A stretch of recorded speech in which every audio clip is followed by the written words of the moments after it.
नमस्कार, मैं गंगाराम पांडे सभी संस्कृत जिज्ञासुओं का अपने चैनल संस्कृत मंदाकिनी पर बहुत बहुत स्वागत करता हूं।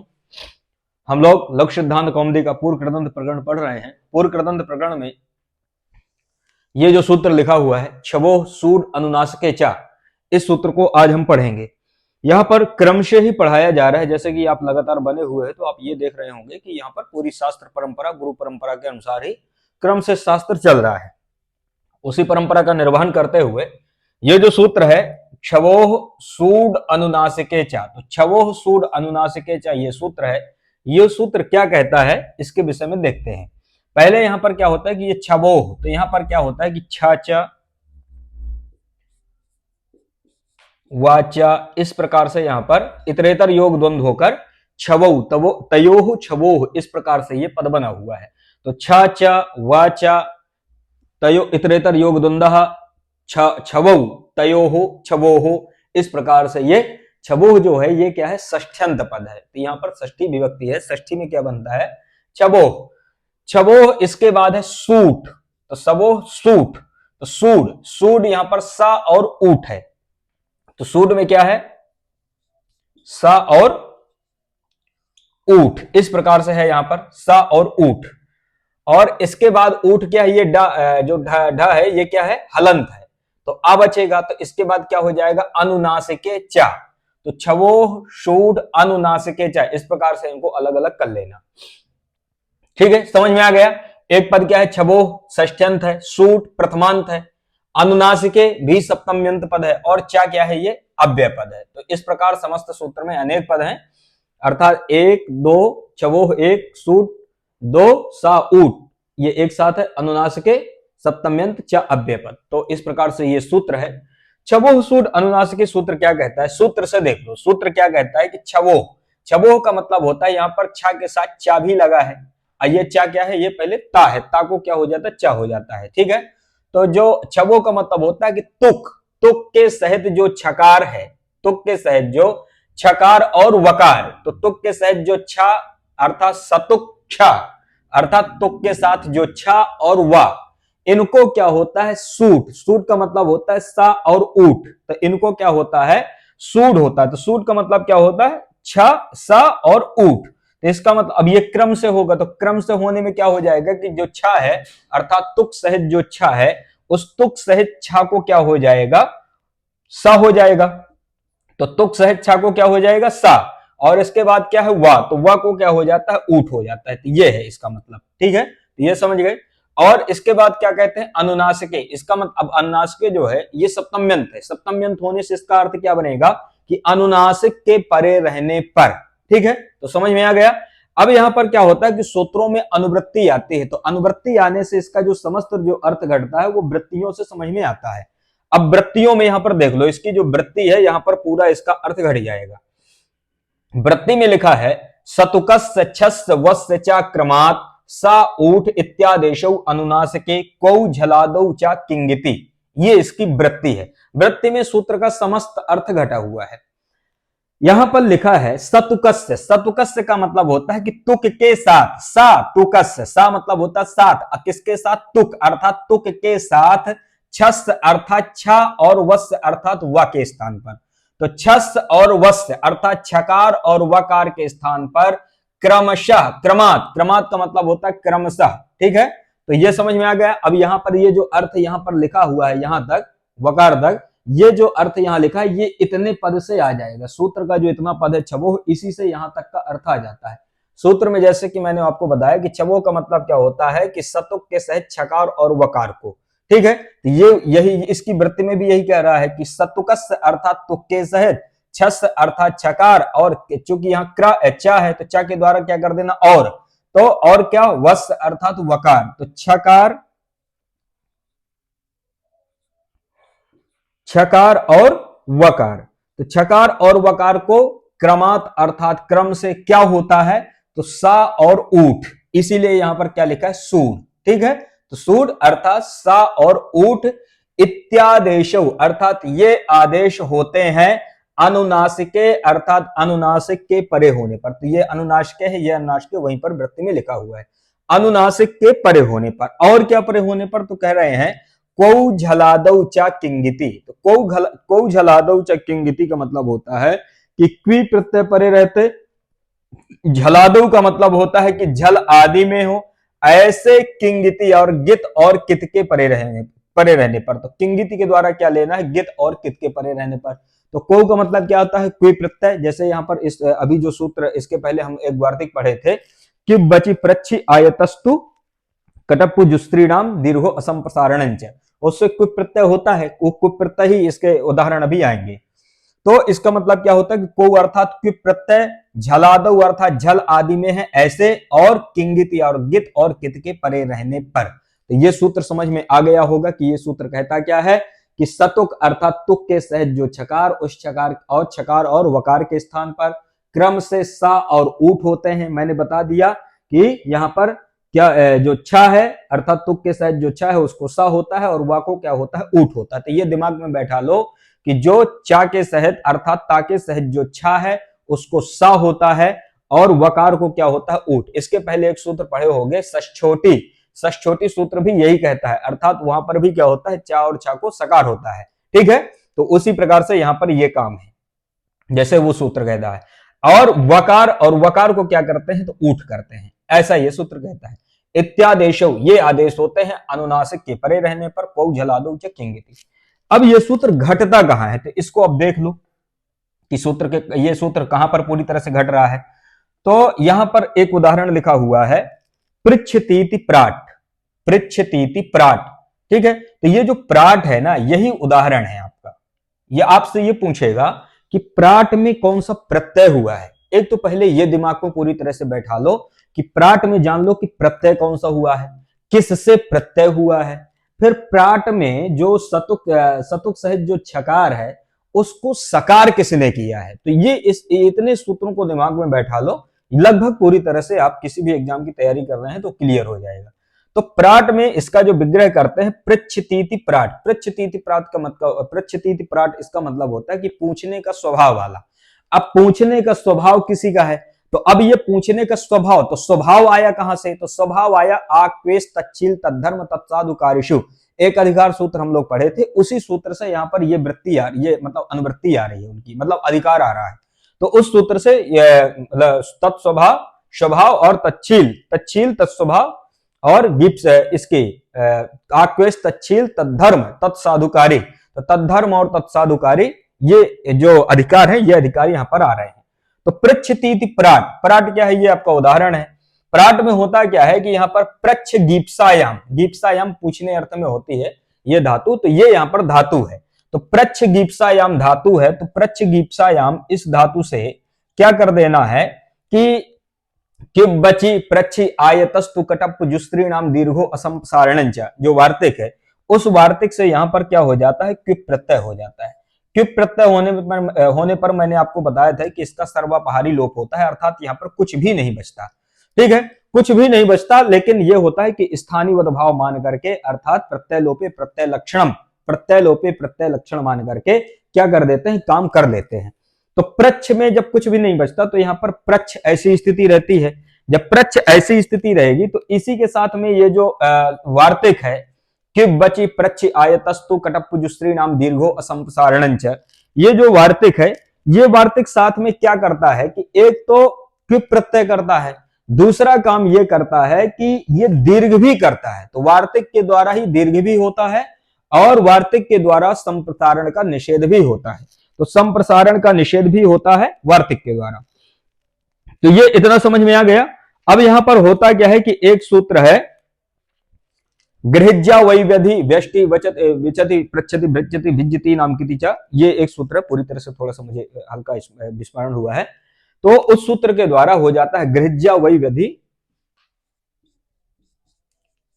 गृह्या वैव्यधि, इस प्रकार से एक सूत्र है। ये सूत्र के द्वारा क्या होता है, यहां पर संप्रसारण होता है। तो संप्रसारण को क्या कर देता है कि ये इसी वार्तिक अर्थात क्यों बची प्रच्छी आयतस्तु कटप्पु जुस्त्रीणाम दीर्घो संप्रसारणंच, इसी के द्वारा क्या होता है, इस संप्रसारण का निषेध भी हो जाता है। जब संप्रसारण का निषेध हो जाएगा तो क्या हो जाता है कि ये सूत्र आता है, ये सूत्र क्या कहता है, छवो षूड अनुनासिके, ये सूत्र आता है ये सूत्र क्या कहता है कि सतुक सहित छकार और वकार के स्थान पर क्रमशः सा और ऊठ होते हैं, अनुनासिक को झलादो किंगिति इनके परे रहने पर। अब यहां पर देखो किप प्रत्यय है, किप प्रत्यय में ककार की संज्ञा है, ककार की संज्ञा है तो कित भी है, कित परे है, ठीक है। तो कित परे है, तो कित परे होने पर यहां पर सतुक सहित ये छकार है, अर्थात जो ये चा है ये क्या है, ता है, ता को क्या होता है, चा होता है, ठीक है। तो तकार सहित क्या है, यहां पर छा है, तकार सहित छकार को इसी सूत्र के द्वारा क्या हो जाता है, सा हो जाता है। तो जब इसी सूत्र के द्वारा सा हो जाएगा तो स्थिति क्या बनेगी, प्राशा, ऐसी स्थिति बन जाएगी। जब प्राशा समझ में आ गया, यहां तक लग गया। अब ये सा कहां से आया, सा इसी सूत्र के द्वारा आ गया। तो प्रासा जब ऐसी स्थिति रह गई तो प्रासा में क्या कर देना कि एक सूत्र आता है भ्रश्च भ्रज, भ्रश्च भ्रज सृज मृज यजराज भ्राजच्छाम शाह। इस सूत्र से क्या हो जाता है कि ये जो तालब्य शाह है, इस तालब्य शाह के स्थान पर हो जाता है मूर्धन्य शाह।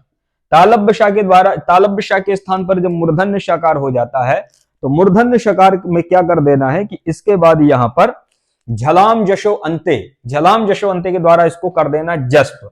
जब इसको जस्त करोगे तो इसके स्थान पर हो जाता है डा। जब इसके स्थान पर डा हो जाएगा, अड्डा को क्या कर देना कि यहां पर चत्व कर देना, चत्व कर दोगे तो यहां पर डा को हो जाता है टा। इस प्रकार से ये स्थिति यहां पर बदलती है। तो सा को डा, सा को मूर्धन्य शा किससे हुआ, भ्रष्ट भ्रज इस सूत्र से। सा को डा किससे हुआ, झलाम जशोवंते से, झलाम जशोवंते। और डा को क्या हो जाता है टा, तो डा को टा करने वाला जो सूत्र है, ये सूत्र यहां पर क्या हो जाता है कि वावशाने सूत्र के द्वारा यहां पर डा को क्या हो जाता है टा। डा को टा हो जाएगा तो स्थिति क्या रहेगी, प्राश, ठीक है, स्थिति क्या रहेगी, प्राश, हाँ प्रास ऐसा, क्योंकि ये सूत्र ये जो वार्तिक है वो वार्तिक यहां पर दीर्घ भी करता है ना, तो प्रास ऐसा रहता है। तो अब क्या, अब स्थिति क्या बन जाएगी, प्राट, ठीक है। अब स्थिति क्या रहेगी, प्राट। प्राट बनने पे क्या कर देना, अब ये प्राट बन गया, अब यहां पर क्या आएगा, सु आएगा, सु का हलंग आदि लोप हो जाएगा, प्रयोग क्या बन गया, प्राट। तो इस प्रकार से प्राट की सिद्धि कर लेना, ठीक है। तो प्राट समझ में आ गया, पृच्छति प्राट।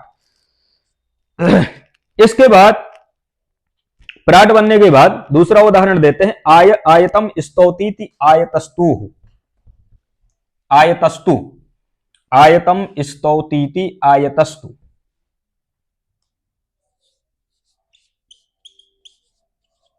आयतम स्तौतीति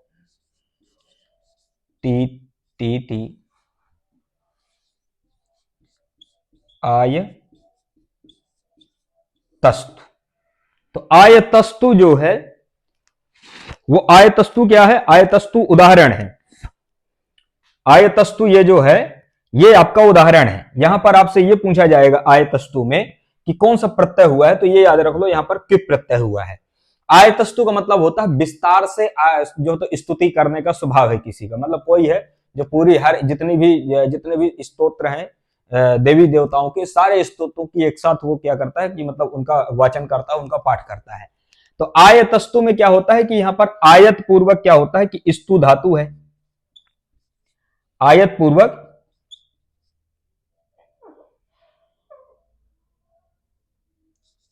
स्तु धातु, स्तुतु धातु है। तो यहां पर भी क्या होता है कि ये आयतस्तु में क्युप बची प्रच्छी आयतस्तु कटप जुस्त्री नाम दीर्घो असंसारण, इसी से क्या हो जाता है कि यहां पर क्युप प्रत्यय भी होता है, और क्युप प्रत्यय होने के साथ में इसका तो सर्वापहारी लोप हो जाता है। क्युप प्रत्यय के साथ क्या होता है, संप्रसारण का निषेध, और साथ में इसको क्या हो जाता है, दीर्घ। तो इसको दीर्घ भी होता है, तो प्रयोग क्या बन जाएगा, आयतस्तु, सु आएगा, सु का विसर्ग कर देना है, प्रयोग बन जाता है आयतस्तु। इस प्रकार से आयतस्तु की सिद्धि कर लेना। इसी प्रकार से कटम प्रवते कटप्रु, तो कटम प्रवते कटप्रु, कटम प्रवते कटप्रु, कटप्रु, कटम प्रवते कटप्रु का मतलब होता है चटाई बुनने वाला, किसी का स्वभाव है चटाई बनाना। तो उदाहरण क्या है आपका, कटप्रू। अब ये कटप्रू में ये याद रखना कि कटप्रू में कौन सा प्रत्यय हुआ है, क्युप प्रत्यय हुआ है। किससे, क्युब बची प्रच्छि आयतस्तु कटप्पु जुस्त्रीणाम दीर्घो संप्रसारण। तो इसी से क्या होता है कि यहाँ पर कट पूर्वक प्रू धातु, प्रुंग धातु है, ठीक है। तो कट पूर्वक यहाँ पर प्रुंग गतौ, कट पूर्वक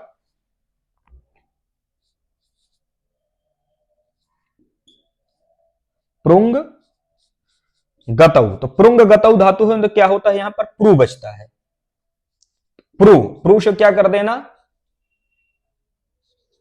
क्युप प्रत्यय, और ये जो प्रू है ये क्या है, कट पूर्वक है, तो कट प्रू क्युप। इस प्रकार से क्या कर देना कि यहां पर क्युप प्रत्यय के साथ में यहां पर दीर्घ भी हो जाता है, तो कटप्रू शु आएगा, सुकर उत्तर विसर्ग, प्रयोग बन जाएगा कटप्रू। तो कटम प्रवते कटप्रू। इसी प्रकार से जूह की सिद्धि पहले ही कर लिए थे। श्रयति हरिम श्रीहि, इसका जो उदाहरण है लास्ट, श्रयति हरिम श्रीहि, तो उदाहरण क्या है आपका, श्रीहि।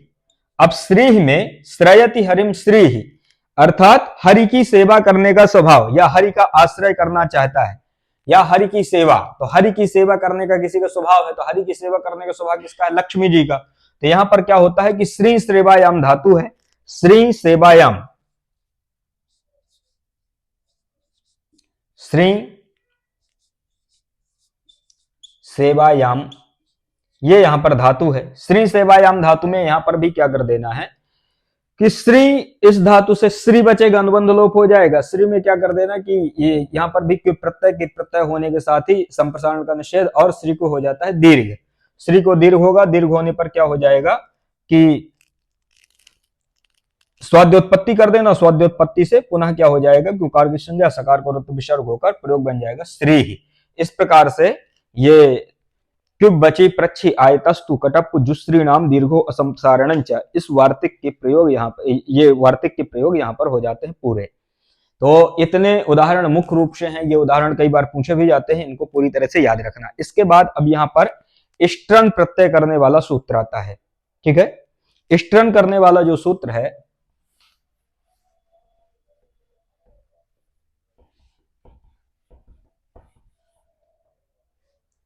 दामनीशश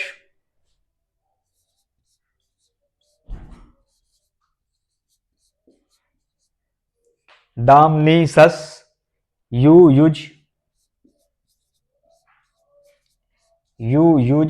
इस्तु तुद से सिच, दामनीसस यू युज इस्तु तुद सी सिच मिह पत दश नह करणे, मिह पत दश नह, और इसके बाद क्या आ जाएगा, करणे। ये सूत्र है, काफी बड़ा सूत्र है। दामनी सस यु युज इस्तु तुद सी सिच मेह पत दश नह करणे, ये सूत्र है। ये सूत्र कहता है कि दावादेह इष्टन स्यात् करणे अर्थे, इसका ये वृत्ति है, इसकी वृत्ति लिखी है, दावादेह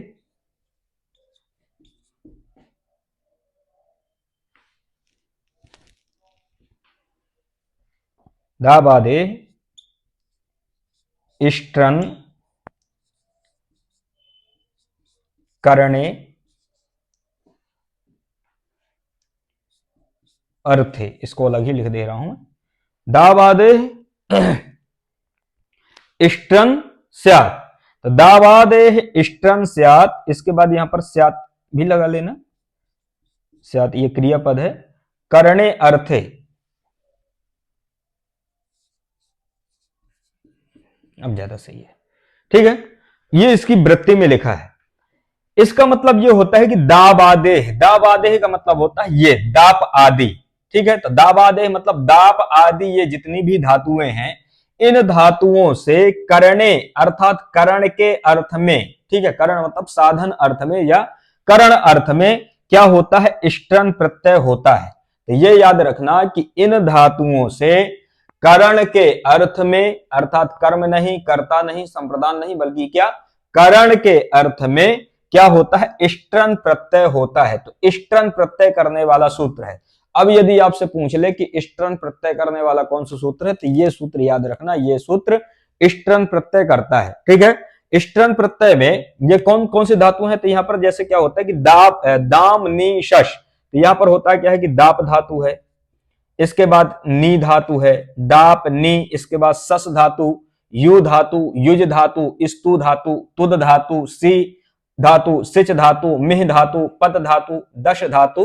ठीक है, इनसे क्या होता है कि इष्टन प्रत्यय होता है। तो ये लग गया यहां पर पत दंश ना नह, इन धातुओं से पत दंश और नह, ये भी क्या है, नह भी क्या है, ये धातु है। तो इस धातु से क्या होता है, करणे अर्थात करण अर्थ में इष्टन प्रत्यय। तो अब इष्टन प्रत्यय जब होता है तो इसके उदाहरण कौन से बनते हैं, तो दाति अनेन दात्रम, इसके जो उदाहरण है, अब ये उदाहरण इनके एक जैसे ही इनका स्वरूप होता है। एक उदाहरण को यदि आप देख लोगे तो लगभग पूरी तरह से अनुमान लगा लोगे कि यहां पर कौन सा प्रत्यय हुआ है। तो दाति अनेन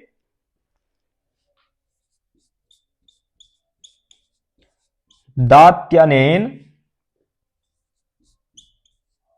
दात्रम, तो ये दात्रम पहला उदाहरण है। इसी तरह से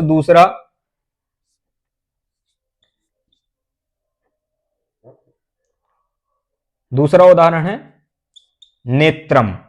तो दात्रम नेत्रम, इस प्रकार से इसको उदाहरण बनते हैं। तो दाति अनेन दात्रम, ठीक है। तो यहां पर क्या होता है कि यहां पर दाप लवने धातु, यहां पर क्या है दात्रम में, दाप लवने, ये जो लवने है ये काटने अर्थ में ये धातु होती है। ठीक है, तो दाप धातु किसके अर्थ में, काटने अर्थ में। तो ये पहली ही धातु है, यहां पर जो दाप है ना, ये पाको क्या होता है, पर के संयोग से यहां पर पाको क्या हो जाता है, मां, पापा बाबा मां।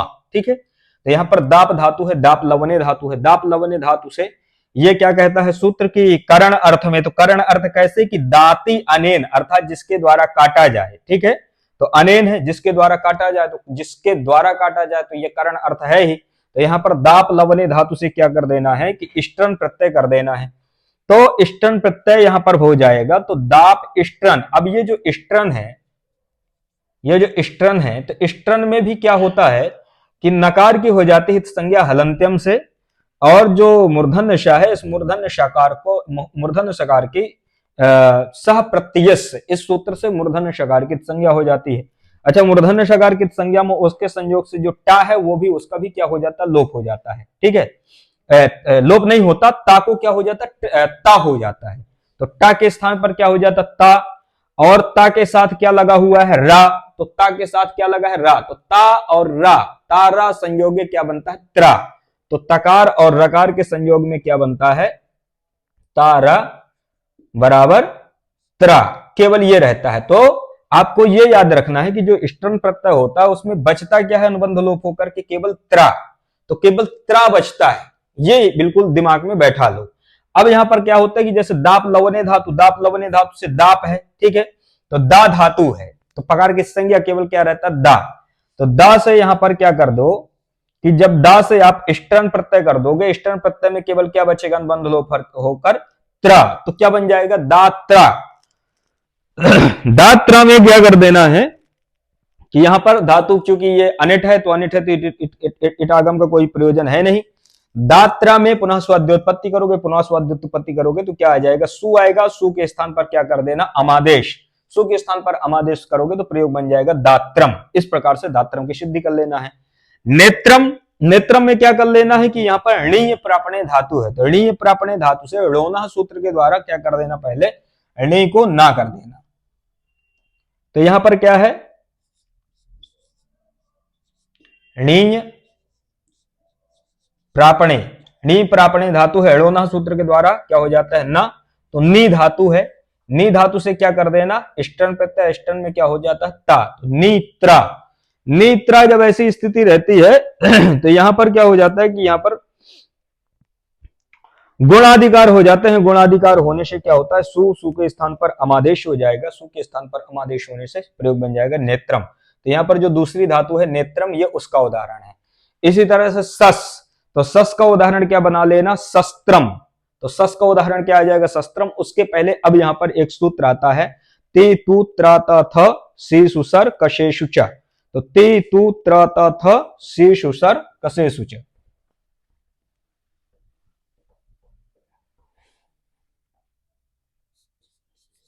ति तु त्र त्र त थ सी सु सर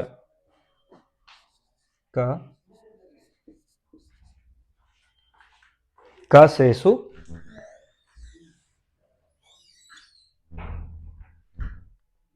च।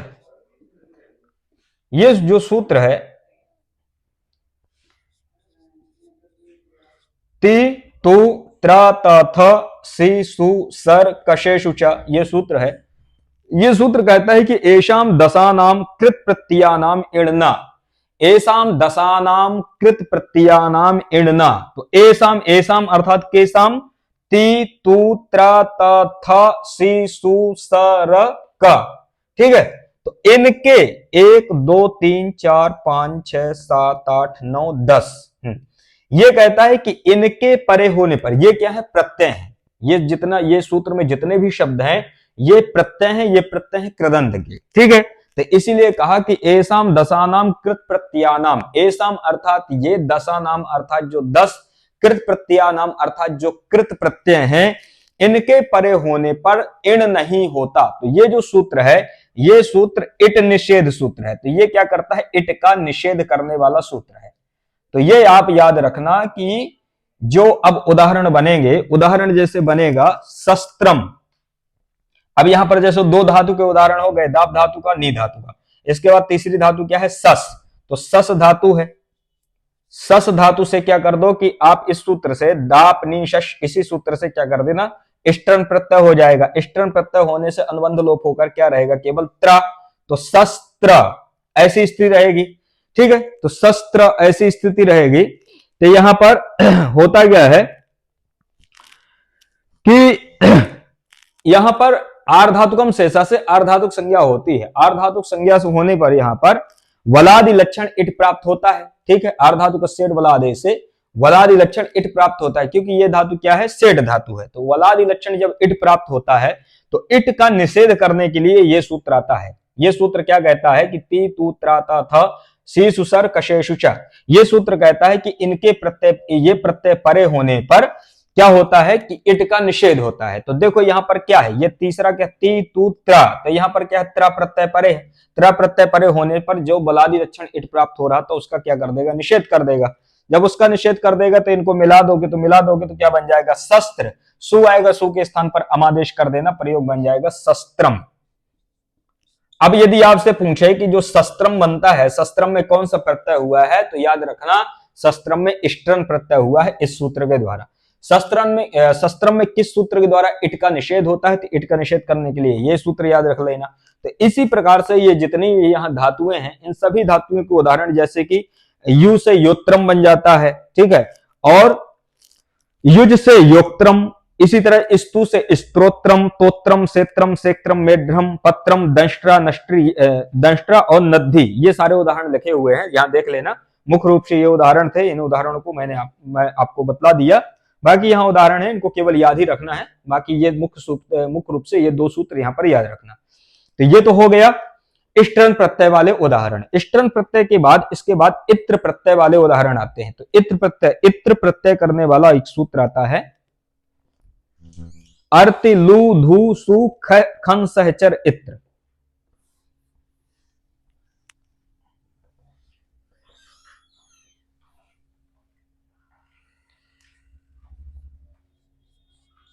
अर्त्रि लू धू सु, लू धू शु खन सहचर, खन सहचर इत्र, ये सूत्र है,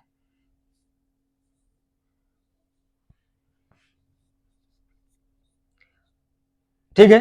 ये जो सूत्र है, अर्त्र लू धू सु खन सहचर इत्र, ये सूत्र क्या कहता है? ये सूत्र कहता है इत्र प्रत्यय। तो ये याद रखना कि इत्र प्रत्यय होता है, किससे होता है? इस सूत्र से होता है। ये सूत्र है अर्त्री लू धू सु खन सहचर सहचर इत्र।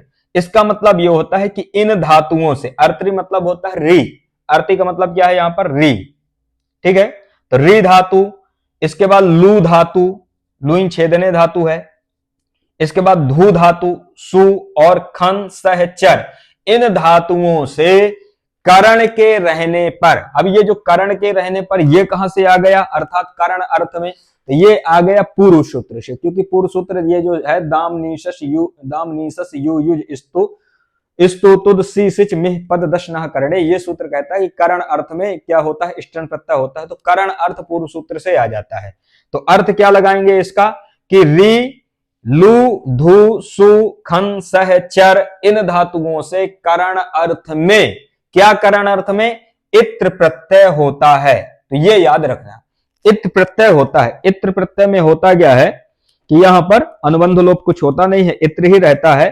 तो यहां पर जैसे कि पहला जो इसका उदाहरण है री गति प्रापणयोः, री गति प्रापणयोः धातु है, री गति प्रापणयोः। तो री गति प्रापणयोः अर्थात ये जाने अर्थ में है, री गति प्रापणयोः, ये जाने अर्थ में है। री गति प्रापणयोः इस धातु से, अर्थात क्या रहता है? री धातु। री धातु से क्या कर देना है कि यहां पर इसी सूत्र के द्वारा अर्त्री, ये पहली ही धातु है री धातु, इससे क्या कर देना? इत्र प्रत्यय कर देना। तो री इत्र ऐसी स्थिति रहती है। री इत्र जब ऐसी स्थिति रहेगी तब यहां पर क्या कर देना कि आर्धातुकम शेषा से आर्धातुक संज्ञा होती है। आर्धातुक संज्ञा होने पर यहां पर सार्वधातुक आर्धातुक योग, ये जो सूत्र है सार्वधातुक कार्धातुक योग से इस री को हो जाता है गुण। आर्धातुक के परे रहने पर सार्वधातुक कार्धातुक योग से री को हो जाएगा गुण। तो री को गुण और रपर भी होगा, मतलब उरण रपरा से रपर भी होगा। तो री को गुण क्या होता है? अर।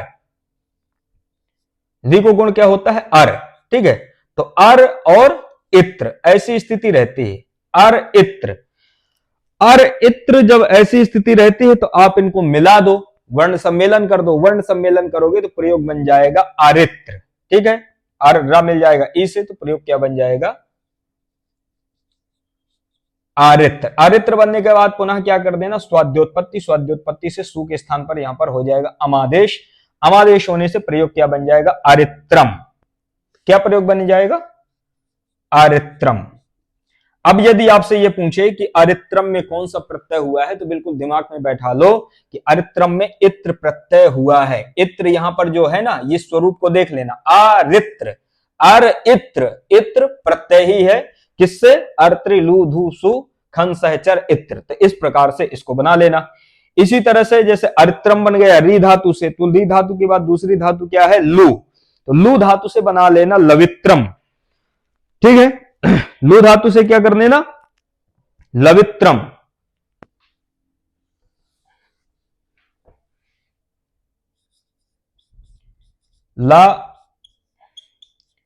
लवित्रम। तो लवित्रम में क्या है? जैसे लू धातु है, लुईन छेदना धातु से क्या कर दो? इत्र प्रत्यय, इसी सूत्र से हो जाएगा लू इत्र। सार्वधातुक कार्धातुक, यहां पर भी आर्धातुक संज्ञा और सार्वधातुक कार्धातुक योग से यहां पर भी गुण हो जाएगा। तो गुण होने से लू को गुण क्या होगा? ओ, ठीक है। तो लो और इसके बाद क्या हो जाएगा? इसको ओ को अवादेश हो जाएगा। तो अब आदेश होने से क्या बन जाएगा? लव इत्र। लव इत्र मिला दोगे तो बन जाएगा लवित्र सु अमादेश लवित्रम। तो अरित्रम लवित्रम। इसी तरह से धू का उदाहरण हो जाएगा धुवित्रम। तो धू का उदाहरण हो जाएगा धुवित्रम, सु का उदाहरण हो जाएगा सवित्रम, खन का उदाहरण हो जाएगा खनित्रम, और सह का उदाहरण सहित्रम, और चर का उदाहरण चरित्रम। तो इस प्रकार से ये सारे उदाहरण यहां पर देख लेना, ये सारे उदाहरण यहां पर लगे हैं। बस यही प्रक्रिया करनी है और कुछ भी नहीं करना है। इनको धातु, धातु से सीधे इत्र प्रत्यय। इसके बाद अंतिम इसका पूर्व कृदंत का सूत्र आता है पुआ संज्ञायाम।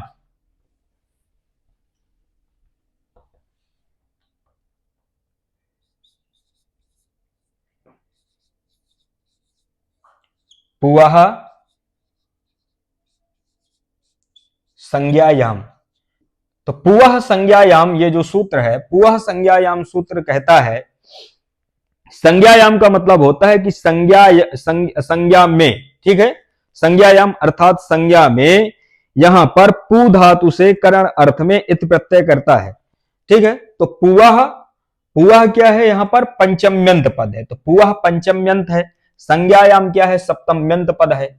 इसका मतलब क्या हुआ कि पुवः अर्थात पंचम्यंत है, तो इसका मतलब हुआ कि पू धातु से, संज्ञायाम का मतलब होता है संज्ञा अर्थ में, ठीक है, और करण अर्थ में, क्योंकि करण की भी अनुवृत्ति आती है, तो करण अर्थ में क्या होता है, इत्र प्रत्यय होता है। तो ये जो सूत्र है पुवः संज्ञायाम, ये सूत्र भी इत्र प्रत्यय करता है।